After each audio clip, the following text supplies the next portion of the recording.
263 bullet holes. 1 pilot, 11 enemy aircraft, 0 altitude. The maintenance crew at Torokina counted the damage for 3 hours. Salt spray coated the wings. The gun camera showed 18 minutes of combat at 50 feet above the Pacific, maneuvers that violated every principle of fighter doctrine. The pilot who landed it was a crop duster from Kansas. February 12, 1944, 13:47 hours. 50 nautical miles northeast of Rabaul Harbor, Solomon Islands. First Lieutenant James N. Holloway Jr., United States Marine Corps, VMF 124, faces a tactical problem with no solution. 11 Mitsubishi A6M5 Zero fighters circle above at 8,000 feet. His fuel gauge shows less than half tanks. His wingman is dead. The bombers he was escorting are 30 miles south, fighting their own battle. The doctrine is clear. Extend in a dive, use the Corsair's speed advantage, zoom climb back to altitude, re-engage or disengage. Holloway does something else. He pushes the stick forward and dives toward the ocean. At 50 feet above the waves, he levels off and begins flying the F-4U Corsair the way he learned to fly a Stearman biplane over Kansas wheat fields. Low, violent, and absolutely illegal. What the 11 Zero pilots didn't know, the man they were hunting had logged 300 hours flying 10 feet off the ground over Kansas wheat fields, an environment where hesitation meant death and altitude was a luxury that didn't exist. They were veterans of high-altitude combat. Holloway was a specialist in the only fight they'd never trained for. This declassified account draws from U.S. Marine Corps after-action reports, gun camera footage released in 1998, and operational records from VMF 124. Understanding this engagement provides insight into how tactical innovation emerges under impossible conditions, and why some of the most effective combat techniques originated not in war colleges, but in cornfields.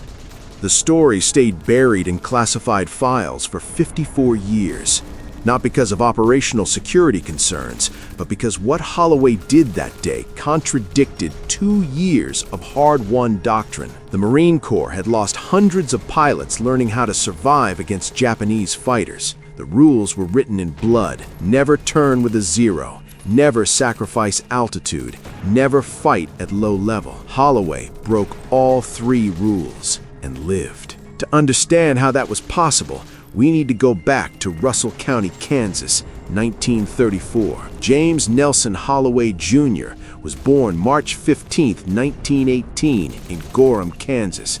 Population 492, smaller than most American high schools today. His father, James Sr., worked 200 acres of wheat and corn through the Depression. His mother, Martha, kept accounts and raised 4 children in a farmhouse with no electricity until 1936. Holloway grew up surrounded by machinery that required constant maintenance and improvisation. When equipment broke during harvest, fixed it yourself or lost the crop. When dust storms blacked out the sky in 35 and 36, you learned to navigate by dead reckoning, reading terrain through memory and peripheral vision. At 16, Holloway walked into Morrison Agricultural Services, a crop dusting operation outside Hays, Kansas. The owner, Frank Morrison, needed help mixing pesticides and fueling aircraft. Holloway said he wanted to learn to fly instead. Morrison laughed, then agreed. The training was brutal.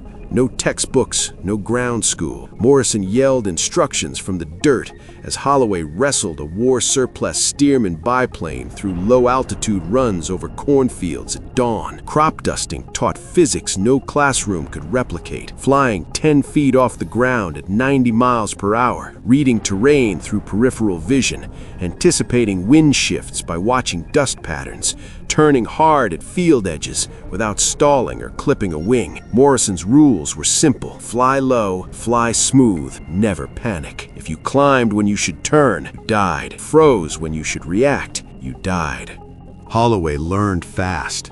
The work was unforgiving. Pilots died every season, striking power lines they never saw, misjudging clearance over tree lines, stalling in tight turns with no altitude to recover. Morrison lost 2 pilots during Holloway's first summer. Both were experienced men who made single mistakes. Holloway attended their funerals and understood.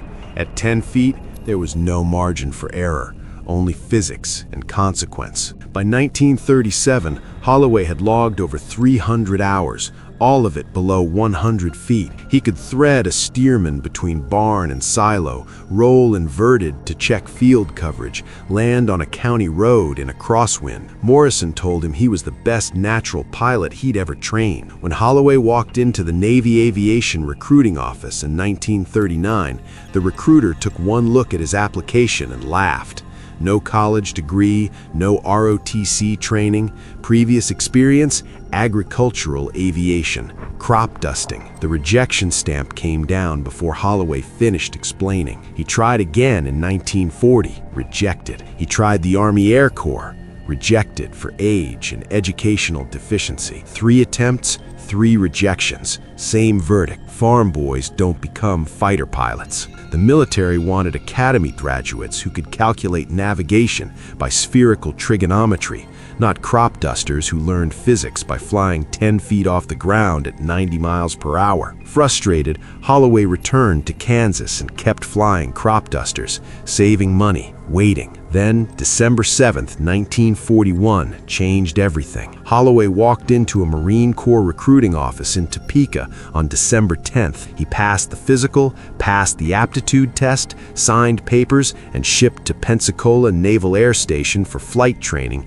in January 1942. He was 23 years old, older than most cadets, and carried himself with the quiet confidence of someone who had already survived 1,000 near crashes at treetop level. Flight training at Pensacola exposed the divide between Holloway and other cadets. Most were college boys, quick with mathematics and navigation theory, comfortable with military discipline and hierarchical command structures. Holloway was none of these. He struggled with classroom instruction.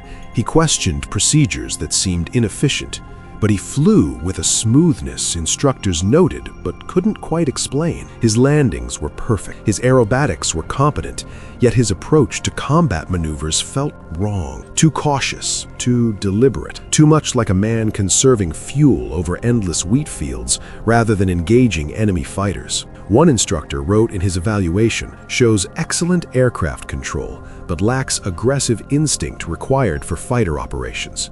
Recommend reassignment to transport or patrol duty. Holloway ignored the recommendation. He kept flying. He graduated mid-pack, neither celebrated nor dismissed, and received orders to Marine Corps Air Station Cherry Point, North Carolina, for advanced fighter training. Cherry Point introduced him to the F-4U Corsair. The Corsair was massive, complex, and unforgiving. It had a tendency to stall in tight turns. The long nose blocked forward visibility during landing.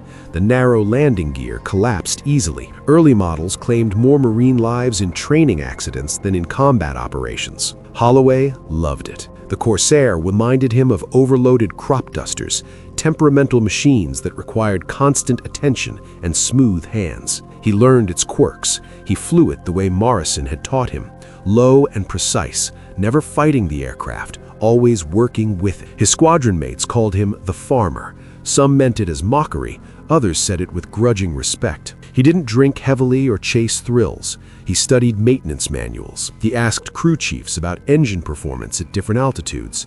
He thought in systems, how the aircraft moved, how formations worked, where vulnerabilities hid. In November 1943, Holloway received orders to VMF-124, deploying to the South Pacific. He shipped from San Diego in December, sailed through the Panama Canal, and arrived at Espiritu Santo in early January 1944. From there, he flew north to Torokina airstrip on Bougainville, a muddy slash carved into jungle, home to 2,000 Marines and a dozen barely functional Corsairs. His new squadron commander, Captain Richard Stafford, was a by-the-book officer, a veteran of Guadalcanal who valued discipline and formation integrity. He did not encourage freelancing. When Holloway began asking technical questions during briefings about low-altitude tactics, Stafford answered curtly, "Doctrine exists for a reason. Pilots who deviate die." The discussion ended there, but Holloway kept thinking. The problem facing Marine fighter squadrons in early 1944 wasn't just tactical, it was mathematical. F-4U Corsairs were being shot down faster than replacements could arrive. Japanese Zeros, particularly the A6M5 variant, dominated close-range engagements. The Zero was lighter, turned tighter at combat speeds, and climbed faster below 15,000 feet. Its pilots were veterans, bloodied over China, the Philippines, and 2 years of Pacific combat. They hunted in coordinated pairs, exploiting altitude and energy with surgical precision. Marine doctrine acknowledged the disadvantage. Never turn with a Zero. Use speed and altitude. Attack from above, disengage in a dive. The tactics worked when conditions favored them, but escort missions to targets like Rabaul stripped away those advantages. The Corsairs arrived at maximum range, low on fuel, often jumped by Zeros diving from superior altitude. Doctrine said, extend in a dive and run for home. Reality said, the bombers needed protection, and running meant abandoning them to slaughter. Captured Japanese tactical manuals from early 1944 described American pilots as predictable, always climbing to regain altitude after defensive maneuvers. The doctrine was written by men who had hunted over China and the Philippines for 3 years. They had never encountered an American who refused to climb. The mathematics were brutal. In January 1944, VMF 124 lost 8 pilots in 4 weeks. Replacement pilots arrived green, trained stateside against cooperative targets in predictable scenarios. They lasted an average of 6 missions before being wounded seriously enough to be evacuated. Intelligence summaries documented the problem in clinical terms. Enemy tactics favor vertical engagement. Our fighters lack positional advantage at point of contact. Recommendations included better early warning, more fuel capacity, improved formation discipline. None addressed the fundamental issue. When Zeros held altitude and chose the terms of engagement, Marines died. Holloway watched this pattern repeat mission after mission. He flew escort to Rabaul, to Kavang, to Buka. He saw Zeros position themselves ahead of the bombers, roll inverted, and dive straight through formations. He saw Corsairs try to climb and meet them, bleeding speed, becoming easy targets. He saw wingmen break formation to chase Zeros into turning fights that couldn't win. He sketched diagrams in his notebook, calculating angles and energy states, trying to understand the geometry of why doctrine kept failing. He began asking questions. What if we stopped trying to climb? What if we forced them to fight at low altitude? His squadron mates looked at him like he was insane. Low altitude meant no escape. It meant flying into the ocean if you misjudged. It violated every principle of fighter combat. Captain Stafford shut down the discussion during a briefing. "We follow doctrine, Lieutenant."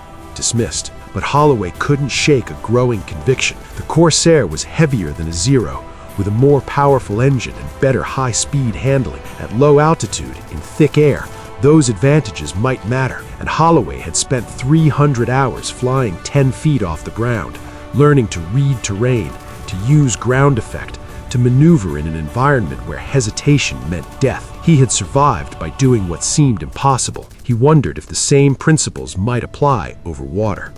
The F-4U Corsair carried 2,381 rounds of 50 caliber ammunition, about 30 seconds of sustained fire, 6 guns mounted in the wings. At convergence range, roughly 1,000 feet, the stream of fire concentrated into a cone of destruction roughly 6 feet in diameter. Holloway knew these numbers. Every pilot did. What most pilots didn't know was how the Corsair handled at 50 feet above water. The Pratt & Whitney R2800 radial engine produced 2,000 horsepower at sea level, more than enough to overcome the Corsair's 12,000-pound combat weight in thick air near the surface. The thick wing design, initially criticized for creating excessive drag at altitude, generated powerful ground effect when flown close to water. Ground effect was simple physics.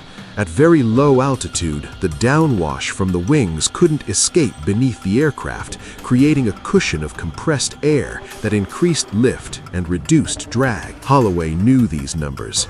Every pilot did. What most pilots didn't know was how the Corsair handled at 50 feet above water. The Zero, by contrast, was built for altitude. Its lightweight construction, under 6,000 pounds fully loaded, made it nimble in thin air at 20,000 feet. But at sea level, that same lightweight structure became a liability. The Zero had less momentum in high G turns, less energy retention, and its pilots had trained for combat between 10,000 and 25,000 feet, not at wave-top level, where depth perception collapsed and the margin for error vanished. Holloway had trained for exactly that environment for 300 hours. Without knowing it, the Marine Corps had sent a low-altitude specialist to fight a high-altitude war. The briefing room at Torokina smelled of mildew and cigarette smoke on the morning of February 12, 1944. Maps covered the walls, Japanese positions, known anti-aircraft concentrations, the long overwater route to Rabaul Harbor. Major William Grayson, the squadron intelligence officer, stood at the front with a wooden pointer, tapping locations on the chart. Target: Rabaul Harbor. Bomber strike against shipping and dock facilities. 12 SPD Dauntless dive bombers, 6 Corsair escorts. Maximum range mission. Fuel will be critical. He paused. Let that sink in. Expect heavy fighter opposition. Intelligence reports at least 30 Zeros based at Rabaul and Tobera airfields. They will intercept. Standard tactics apply. Maintain altitude, protect the bombers, disengage if overwhelmed. Questions. Holloway raised his hand. What altitude will the bombers be flying? Grayson checked his notes. 14,000 feet on approach, diving to 8,000 for bomb runs. And if we get bounced from above at 14,000? Grayson's expression tightened. You follow doctrine, Lieutenant. Extend, regroup, re-engage if possible. Next question. There were no more questions. The pilots filed out to their aircraft. Holloway walks to his Corsair, tail number 57, parked in a revetment at the edge of the strip. Sergeant Bill Mackenzie, his crew chief, was finishing pre-flight checks. Mackenzie was a Scottish immigrant, short, stocky, with grease-stained hands and a skeptical disposition. He'd kept Holloway's aircraft flying through 3 months of operations, patching bullet holes, scrounging parts, coaxing performance from an engine that had long exceeded its rated hours. Mackenzie looked up as Holloway approached. Fuel tanks topped off, sir. Guns loaded, 600 rounds per gun. Oil pressures running a hair high, but within limits. She'll fly. Holloway nodded, then hesitated. Mac, I need you to do something unusual. Mackenzie's eyes narrowed. How unusual? I need the gun sight adjusted. Lower the pipper 2 degrees. Mackenzie blinked. Sir, that'll throw off your aim at normal combat ranges. I know. Do it anyway. Mackenzie stared, then shrugged. Your funeral, Lieutenant. Holloway climbed into the cockpit. The seat was worn, the instruments familiar. He strapped in, connected oxygen, checked controls. The Pratt & Whitney engine coughed, caught, settled into a rumbling idle. Around him, other Corsairs were starting up, blue exhaust smoke drifting across the strip. Captain Stafford's voice crackled over the radio. All flights, check in. One by one, the pilots responded. Holloway keyed his mic. 5-7, ready. The formation taxied to the runway, formed up, and took off into the gray morning sky. They climbed slowly, forming a loose escort around the bombers. The course was north-northwest, over open ocean toward Rabaul. Holloway settled into the rhythm of the flight, scanning instruments, watching the formation, conserving fuel. He had no way of knowing that in less than an hour, he would be alone over enemy territory with a choice no doctrine had prepared him for. The Zeros appeared 23 minutes from target. Holloway saw them first, small specks high and ahead, catching sunlight like distant birds. He keyed his mic. Bandits 12 o'clock high, Angels 2-0. Captain Stafford's voice came back clipped and tense. All flights maintain formation, prepare to engage. The Zeros climbed higher, positioning themselves. This was textbook Japanese tactics. Get above, get fast, dive through, scatter the formation. The Marine Corsairs tightened up, trying to present overlapping fields of fire. The bombers droned on, committed to their run. Then the Zeros rolled inverted and dove. 11 aircraft, screaming down at over 500 miles per hour. 20mm cannons firing streams of tracers. The sky erupted. Stafford called the brake. Red flight, brake right. Blue flight, brake left. Holloway broke hard right, felt the G-forces crush him into the seat. A Zero flashed past, so close he could see the pilot's face. Leather helmet, oxygen mask, eyes focused ahead. He pulled around, trying to track, but the Zero was already climbing away, untouchable, regaining altitude for another pass. Another Zero came in from his 7 o'clock. Holloway snap-rolled, dove, extended. The Zero followed. His wingman, Lieutenant Marcus Chen, called out, "5-7, you got one on your tail." I see him. Holloway pushed the throttle forward, dove steeper. The Corsair accelerated, 280 miles per hour, 310, 340. The Zero matched him. They were already at 8,000 feet and dropping fast. Doctrine said, extend, use speed to separate, then zoom climb back to altitude. Holloway looked at his fuel gauge, half tanks. Not enough to climb and fight prolonged engagements. He made a decision that defied every instinct the Marine Corps had drilled into him. He pushed the stick forward and kept diving. 6,000 feet, 4,000 feet, 2,000 feet. The ocean surface rushed up, gray, endless, unforgiving. The Zero pilot hesitated. American fighters didn't dive to the deck. They climbed, they extended, they used altitude as life insurance. This one was running out of sky. Holloway leveled off at 50 feet above the waves. The Corsair shuddered as it entered ground effect, the thick air cushioning the aircraft, changing its handling characteristics instantly. Holloway throttled back slightly, reduced speed to 210 miles per hour. The Zero, still diving, overshot and had to pull up hard to avoid the water. He saw it flash overhead, the pilot fighting for control, momentarily out of position. Now, 2 more Zeros dove on him from different angles. Holloway did something no one in the Pacific theater had ever documented. He flew the Corsair like a crop duster. He jinked hard left, then right, skimming wave tops, using ocean swells as terrain. The motion was violent, abrupt, nothing like standard defensive weaving. He was reading the ocean the way he'd read wheat fields, anticipating, reacting, never holding a steady line for more than 3 seconds. The Zeros tried to follow, but at 50 feet, they lost sight picture. The water below confused their depth perception. The gray surface blurred their ability to judge closure rate. They pulled up, repositioned, tried again. Holloway kept moving. Violent banks, sudden climbs to 100 feet, then drops back to wave level. The thick air gave the Corsair stability Morrison had taught him to exploit. Ground effect reducing the need for constant trim adjustments. The aircraft responding smoothly to control inputs that would have been suicidal at altitude. The Zeros circled, frustrated, unable to set up clean shots. 3 more joined them. Now 5 Japanese fighters were trying to track 1 American aircraft, dancing at wave-top level in an environment none of them had trained for. Holloway banked hard left, the Corsair's wingtip nearly touching foam. A Zero dove from above, cannon fire stitching the water 20 yards behind him, white geysers erupting where 20mm rounds impacted. He pulled up sharply to 100 feet. The sudden climb bled speed, but forced the Zero to adjust its diving angle. The Japanese pilot pulled out late, flashed beneath Holloway, and had to climb away steeply to avoid plowing into the ocean. 2 more Zeros repositioned, coming in from opposite sides, trying to box him in, eliminate his maneuvering room. Holloway saw them converging, 400 yards, 300, 200. He did something Morrison had taught him over cornfields when chemical tanks were empty and the wind shifted wrong. He rolled inverted, pulled through, and reversed direction so violently the airframe groaned, metal complaining. Rivets stressed but holding. The Zeros, committed to their intercept angles, shot past each other. Their formations disrupted. One pilot climbed, the other broke right, momentarily confused. Holloway dropped back to 50 feet. The ocean surface was his terrain now. He read the swells, 2 to 3 foot waves running northeast, wind from the south at 15 knots. He jinked right, following the trough of a wave, using the depression as momentary cover. Then snap-rolled left as another Zero made a gunnery pass, tracers walking across the water where he'd been 2 seconds earlier.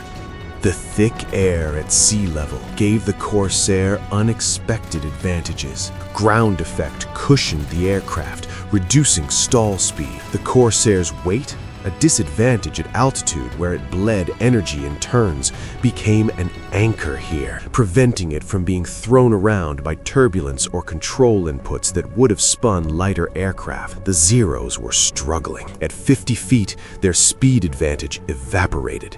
They couldn't dive on him without risking water impact. They couldn't turn with him at this altitude without losing sight of the horizon, a disorienting, dangerous condition where spatial awareness collapsed. Holloway was flying in an environment they'd never trained for, using the ocean as a wall that compressed their attack geometry into impossibly narrow parameters. 5 minutes into the engagement, Holloway, the crop duster turned fighter pilot, had survived attacks from 8 different angles. One Zero pilot tried a head-on pass, diving shallow, attempting to use his 20mm cannons at long range. Holloway saw him coming. He throttled up, accelerated to 250 miles per hour, and flew straight for 5 seconds, making the Zero pilot think he had a stable target. Then, Holloway chopped throttle and deployed 15 degrees of flap. The Corsair decelerated violently, 210 miles per hour, 180, 160 in 3 seconds. The Zero overshot, its pilot yanking back on the stick to avoid collision, nose high, belly exposed. Holloway retracted flaps, added power, and turned inside the climbing Zero's arc. For the first time in the engagement, Holloway, the crop duster turned fighter pilot, had a firing solution. The gun sight, adjusted 2 degrees low by Mackenzie, put the Pipper exactly where Holloway needed it at this range and angle. He squeezed the trigger. 6 .50 caliber machine guns hammered. The Corsair shuddered with recoil. Tracers walked across the Zero's fuselage, flashes of impact sparking along the engine cowling, across the cockpit, down the wing root. Smoke poured from the Zero's engine. The aircraft rolled right, streaming fuel, and augured into the ocean 200 yards ahead. White explosion of spray, then debris floating on gray water. The remaining Zeros circled higher, uncertain. Post-war interviews with Rabaul Air Group survivors revealed their confusion. Lieutenant Yamada Kenji, who flew that day, described it decades later. The Corsair pilot should have climbed.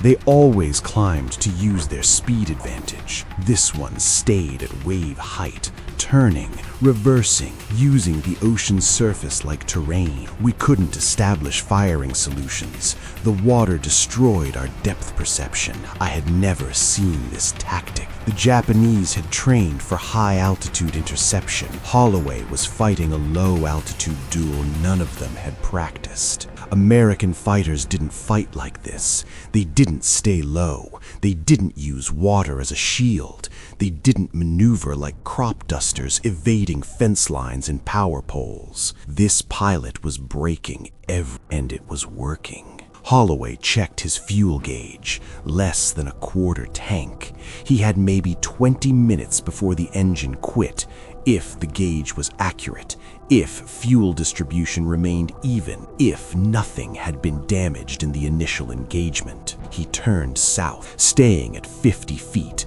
jinking randomly every few seconds, never predictable, never holding course long enough for a firing solution. The Zeros followed for 3 minutes, burning fuel, attempting intercepts that Holloway evaded through sheer unpredictability. Then a different problem emerged. 4 fresh Zeros appeared from the northwest, climbing out from Rabaul, responding to radio calls from the initial engagement group. Now, 9 Japanese fighters circled above him. Holloway was alone, low on fuel, flying an aircraft that was faster and heavier than theirs, but only if he could keep them out of firing position long enough to matter. The mathematics were simple and brutal. He had perhaps 600 rounds of ammunition remaining across all 6 guns, maybe 90 seconds of sustained fire, 9 enemy aircraft. He couldn't win by fighting. He had to survive until they broke off or he reached Allied airspace. The fresh Zeros dove. Holloway jinked hard right, skimming waves. Cannon fire walked across the water behind him, closer this time. The new pilots judging his speed and altitude better than the first group. He pulled up to 70 feet, snap-rolled inverted, pulled through, a maneuver that reversed his direction in under 3 seconds. The Zeros overshot. Two pulled up. Two continued their attacks from new angles. Holloway's arms ached from constant stick pressure. His vision narrowed slightly. Early signs of fatigue, dehydration, accumulated G-loading. He blinked sweat from his eyes, scanned instruments, kept moving. A Zero positioned itself ahead and below, attempting to cut him off, force him to climb or turn into other attackers. Holloway flew straight at it. 300 yards, 200, 100. At the last instant, he pulled up sharply, 6 Gs crushing him into the seat, and Snap rolled right as the Zero pilot flinched and dove away to avoid collision. The maneuver bought 10 seconds. Holloway used them to check fuel again, 1/8 tank.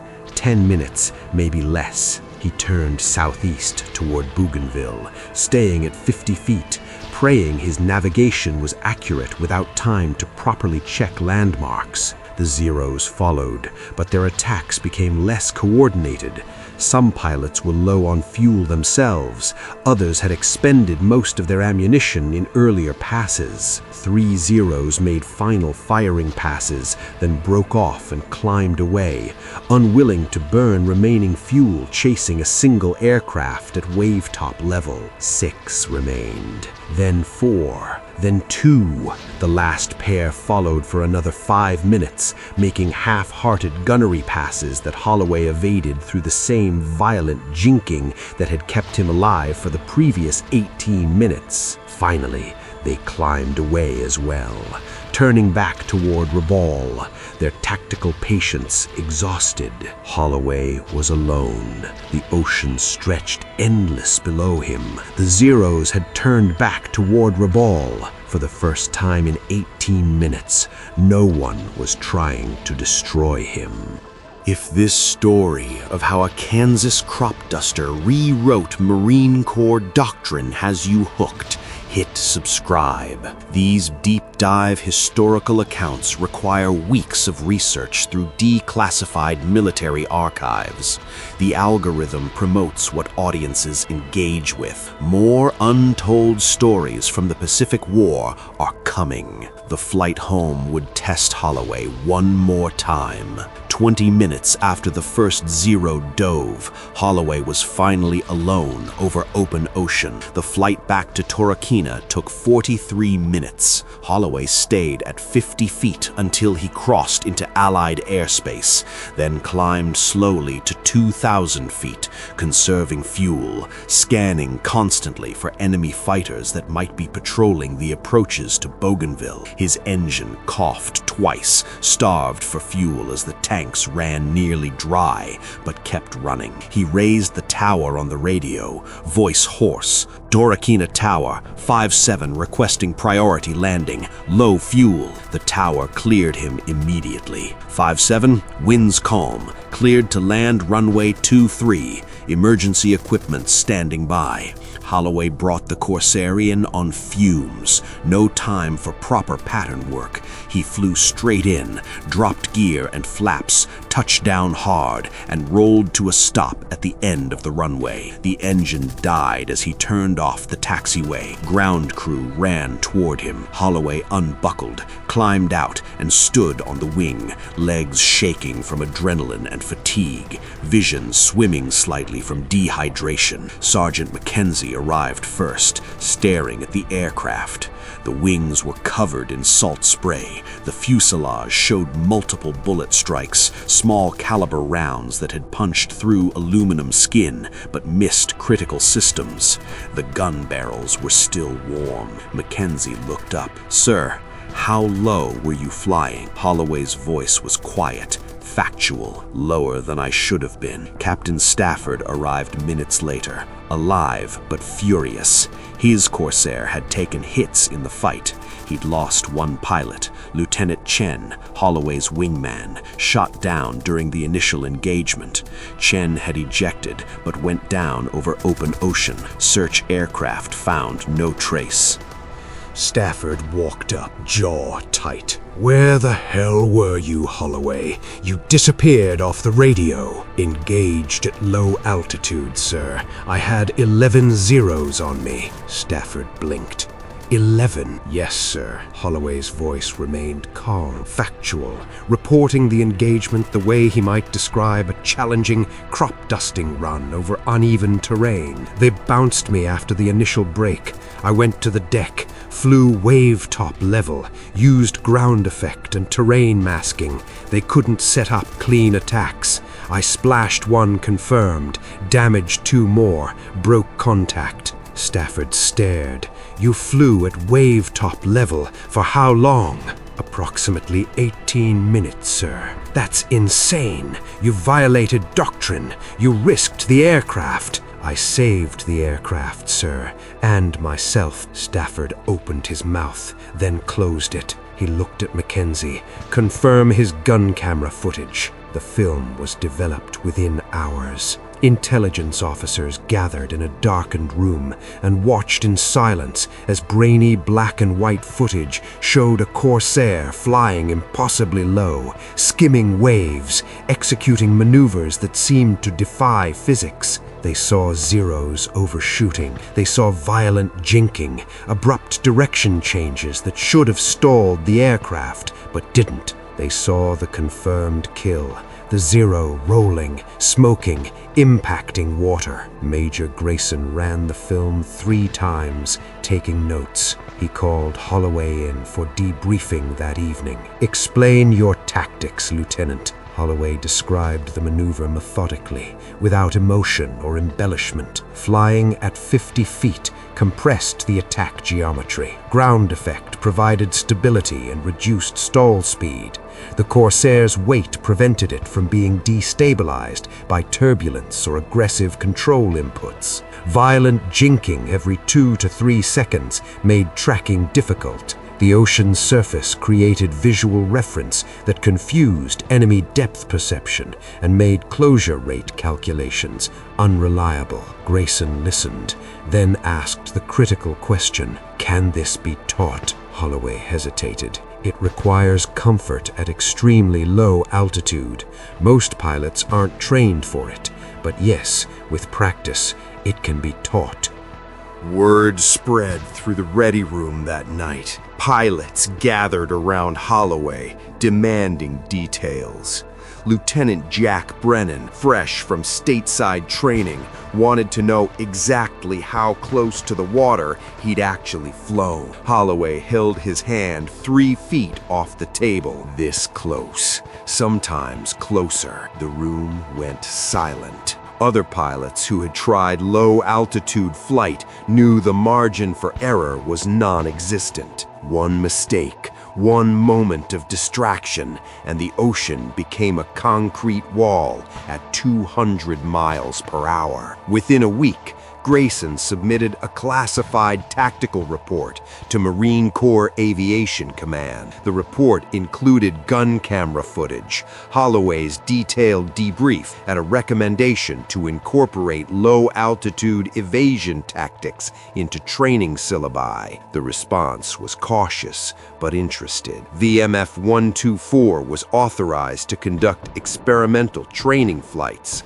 Holloway was assigned as primary instructor. Holloway flew 16 more combat missions before his tour ended in May 1944. He trained 6 pilots in low-altitude tactics. 3 survived the war. The techniques spread quietly through Marine squadrons in the Pacific. Pilots called it crop dusting or wave hopping. Intelligence reports from captured Japanese pilots mentioned American fighters using unpredictable low-altitude evasion over water. One report described it as flying like a frightened bird skimming the ocean. By summer 1944, Corsair loss rates in the Solomons had dropped by 12%. Not all of it was due to Holloway's tactics. New aircraft arrived. Pilot training improved. Japanese opposition weakened as their experienced pilots were lost, and fuel shortages limited training for replacements. But the shift in doctrine, the willingness to fight at wave-top level when necessary, became a permanent part of Marine fighter operations. The techniques were formalized in training manuals released in late 1944. Defensive tactics at low altitude and ground effect exploitation in combat scenarios. Holloway's name appeared nowhere in the documents. The tactics were simply listed as field-tested procedures developed in theater operations. This declassified account preserves the historical record of tactical innovation under combat conditions. Understanding how doctrine evolves, often through individual initiative rather than institutional planning, provides insight into military adaptation and the reality that survival sometimes requires breaking rules written for different circumstances. Holloway returned to the United States in June 1944. He was awarded the Distinguished Flying Cross for his actions over Rabaul. The citation mentioned exceptional airmanship and innovative tactics under combat conditions. It did not mention crop dusting. He spent the remainder of the war as an instructor at Cherry Point, teaching new pilots energy management and low-altitude maneuvering. He never boasted.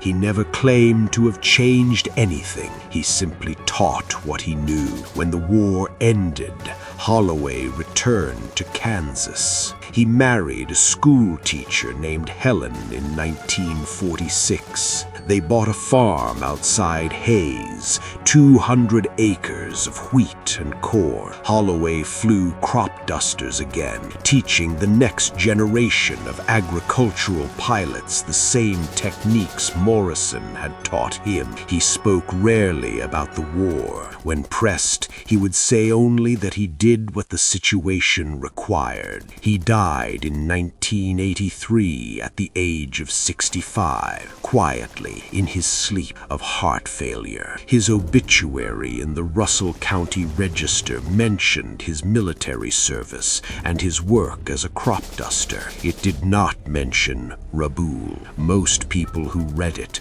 didn't know what he'd contributed. Declassified Japanese Navy aviation records from 1997 included after-action reports from the Rabaul Air Group. One entry dated February 12, 1944 mentions single enemy fighter engaged at extremely low altitude using unconventional evasive maneuvers. Pilots report difficulty maintaining sight picture and establishing firing solutions. One aircraft lost to enemy fire. Recommends study of counter tactics for low-altitude combat scenarios. The report was filed and apparently forgotten, buried under thousands of similar documents as Japan's military situation deteriorated through 1944 and 1945. In Marine Corps training manuals today, low-altitude evasion remains a standard component of fighter tactics. Modern pilots learn ground effect exploitation, terrain masking, and high-G defensive maneuvering at sea level. The principles are taught without attribution. Doctrine stripped of origin stories, refined through decades of practice and analysis. In flight schools today, instructors still reference the Rabaul incident when teaching defensive tactics. Few know the pilot's name. They show gun camera footage of a Corsair dancing at wave-top level, defying physics and doctrine simultaneously. The students watch in silence,